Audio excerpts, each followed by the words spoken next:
क्या आपके साथ कभी ऐसा हुआ है कि सब कुछ अचीव करने के बाद भी या अच्छे मार्क्स लाने के बाद भी या फिर अच्छी जगह पढ़ाई करने के बाद भी हमको ऐसा फील होता है कि शायद मैं इस लायक नहीं हूँ? इस प्रकार की फीलिंग को बोलते हैं इम्पोस्टर सिंड्रोम।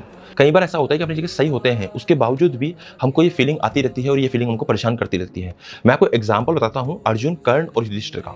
जो अर्जुन था ना, उसको जब उसको युद्ध में लेके जाया गया, मतलब जब वो युद्ध में पहुंचा तो उसको युद्ध में जाने के बाद ये फील होने लग गया, ये फीलिंग उसको बहुत ज्यादा आई कि मैं इस लायक नहीं हूँ कि मैं इस युद्ध को करूं या फिर इस युद्ध को जीतूं।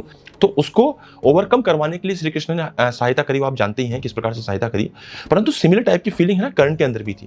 देखो, ये इंपोस्टर सिंड्रोम है ना, ये इस प्रकार से भी आता है जब आपकी आइडेंटिटी पे कोई सवाल उठाए। जैसे मान लीजिए कि आपको पता है कि आप अंगराज कर्ण बन गए हो, आपको ये भी पता है कि आप दुर्योधन, जो उस समय के उस जमाने के समझ लीजिए पूरे भारतवर्ष का सबसे बड़ा राजा था, उस सबसे बड़े राजा का बेटा, मतलब एक सबसे बड़ा युवराज, उसका मित्र होना, उसका खास मित्र होना, उसके बावजूद पता है उसको ये इंपोस्टर सिंड्रोम क्यों बार बार फील होता था? उसका रीजन था कि जब लोग उसको बोलते थे कि तुम वो नहीं हो जो तुम बन रहे हो, तुम अंगराज नहीं हो, तुम तो एक्चुअली एक सारथी के बेटे हो, तुम्हारा काम है रथ चलाना, तुम्हारा काम धनुष पकड़ के युद्ध करना नहीं है, तुम क्षत्रिय नहीं हो। तो ये जो फीलिंग थी ना, ये भी कर्ण के अंदर भी थी। तो सेम प्रकार का सिंड्रोम जो है वो युधिष्ठिर में भी देखा गया। और कब देखा गया? जब उसको ये फील हुआ कि जब युद्ध में, महाभारत में इतने लोग मर चुके हैं, पूरी 18 अक्षौणी सेनाएं ऑलमोस्ट खत्म हो चुकी है, उसके बाद इन 5 भाइयों को राज्य मिला है और युधिष्ठिर को राजा बनने का अधिकार मिला है। तो इस तरीके के जो सिंड्रोम्स होते हैं, ये पहले भी थे, ये आज भी है।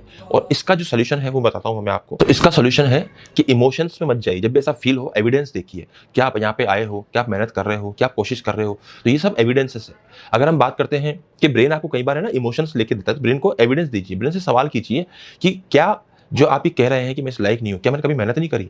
अपनी स्किल्स, अपनी जो आइडेंटिटी है, उसको जब आप स्ट्रॉन्ग करोगे तो ऑटोमेटिकली कॉन्फिडेंस बढ़ेगा, और ऑटोमेटिकली कॉन्फिडेंस बढ़ेगा तो ये इंपोस्टर सिंड्रोम ऑटोमेटिकली कम होने लग जाएगा।